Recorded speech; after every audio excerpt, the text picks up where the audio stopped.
미국 렌터카 업체 허츠가 테슬라의 전기차 5만 대를 우버 운전자들에게 제공하기로 했습니다. 월스트리트 저널, CNBC 등의 외신에 따르면 허츠 글로벌 홀딩스는 우버 테크놀로지스에 테슬라 전기차 5만 대를 공급하는 제휴를 선언했습니다.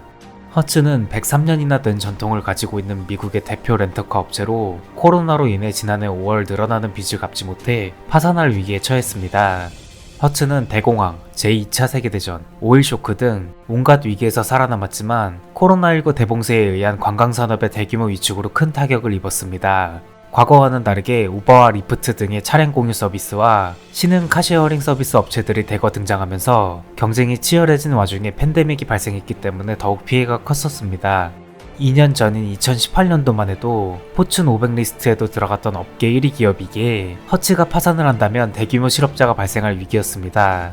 따라서 법원에서는 허츠를 대상으로 빚을 갚는 데 유예기간을 제공하는 파산보호라는 제도를 적용해 허츠의 회생을 도왔습니다. 그리고 최근 관광업이 다시 살아나면서 허츠 또한 살아나며 지난 6월에는 파산보호에서 벗어나며 재상장을 노리고 있습니다. 그런 허츠가 지난 10월 25일에 테슬라 모델 3 전기차 10만 대를 들여오는 계약을 맺었다는 소식이 전해졌습니다.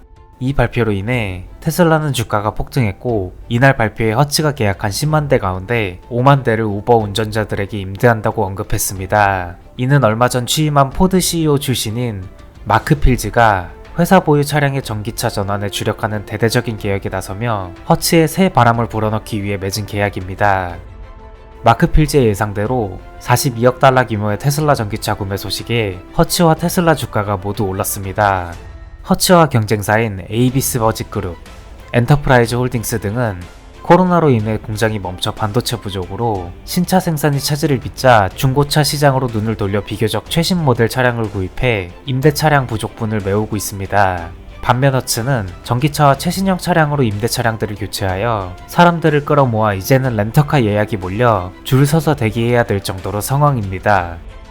이번 계약으로 반사이익을 본 테슬라는 지난 10월 25일 3분기 연속 사상 최대 이익과 허츠의 전기차 10만 대 판매 소식이 겹치며 주가가 13%가량 급등해 주당 1000달러를 넘기며 시가총액이 1조 달러를 돌파했습니다. 테슬라는 2020년 기준 79%의 미국 전기차 시장 점유율을 차지했고 전기차 기술을 앞세운 압도적인 시장 점유율에 대한 투자자들의 기대로 인해 시총 1조 클럽에 가입했지만 일부 전문가들은 테슬라의 전기차 시장 내 지배적인 점유율이 향후 몇 년 내로 빠르게 악화될 것이라고 예측했습니다. 지금은 대체제가 없어 테슬라의 전기차를 구매하지만 경쟁업체들의 전기차 판매가 본격화된다면 테슬라의 미국 전기차 시장 점유율이 2025년에는 20% 수준까지 떨어질 수도 있다는 말이 나왔습니다. 시장 조사 업체 IHS 마켓이 2025년까지 수백 대의 신모델 출시가 예상되는 전기차 시장에서 향후 테슬라의 시장 점유율은 급속히 잠식될 것이라는 내용의 최신 보고서를 발표했습니다. 보고서에 따르면 이러한 변화는 이미 진행 중이라고 합니다. 기존의 자동차 회사들과 스타트업들이 테슬라와 경쟁하기 위해 수십억 달러를 투자하며 추격하고 있기 때문입니다. 작년 기준 79%에 달 테슬라의 전기차 시장 점유율이 올해는 56%까지 떨어질 것으로 예상되고 있고, 이에 마이클 피스케 IHS 마켓 부국장은 세계에서 가장 큰 자동차 시장인 미국에서 사람들이 테슬라를 산 이유는 전기차 판매가 늘 진행되는 곳이 테슬라뿐이었기 때문이고, 이것이 그간 테슬라가 전기차 판매를 지배한 이유라고 평가했습니다. 이러한 소식을 전해들은 테슬라의 경쟁업체이자 미국의 대표적인 완성차 업체인 제너럴 모터스가 북미에서 대규모 인프라 확장 사업에 나선다고 발표했습니다. 제너럴 모터스가 내년부터 미국과 캐나다 등 북미 지역에 4만 개의 공용 전기차 충전기를 설치한다는 계획을 발표했습니다.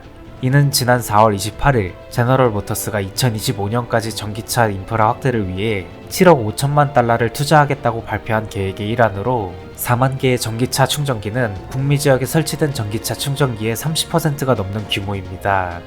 제너럴 모터스는 또한 자사 고객뿐만 아니라 모든 전기차 소유자가 이용할 수 있는 얼티엄 브랜드 충전기를 자사 판매점 한 곳당 10개를 설치하여 운영하는 전기차 충전소 네트워크 얼티엄 차지 360을 구축하고 있습니다.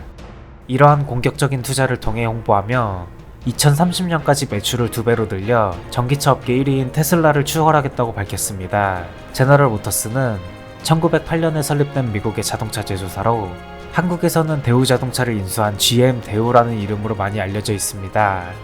제너럴 모터스의 기술력과 기술 특허는 전 세계 자동차 회사 중 최고 수준입니다. 자동 변속기를 세계 최초로 양산차에 적용한 회사이며 1960년대에 세계 최초로 터보 차저를 양산차에 적용하고 1970년대에는 미국의 항공기 제작 회사인 보잉과 함께 월면차를 개발하는 등 기술력으로 사람들을 놀라게 해왔습니다. 그러나 아주 유용하고 마케팅 요소로서 적극적으로 이용해야 할 차량의 특수한 기술들임에도 불구하고 차량의 연식을 바꾸면서 슬쩍 끼워 넣어서 아무도 모르게 판매하는데 그걸 나중에 되어서야 소비자가 발견하고 이에 감탄하는 등의 우리나라 LG전자와 비슷한 운영을 하고 있습니다.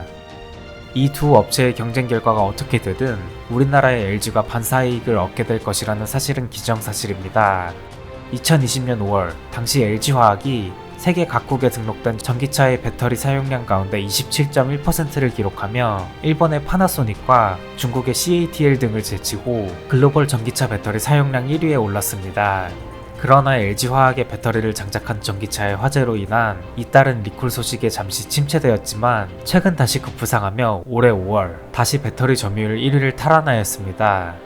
2020년 10월 30일 LG화학에서 전지사업본부 분사가 확장되며 설립된 LG에너지솔루션은 2020년 이전까지만 해도 전기차 분야에 진출한 지 거의 10년이 넘어가도 전기차 시장이 아직 활성화가 되어 있지 않아 LG화학의 돈만 먹는 적자 사업부로 유명했습니다.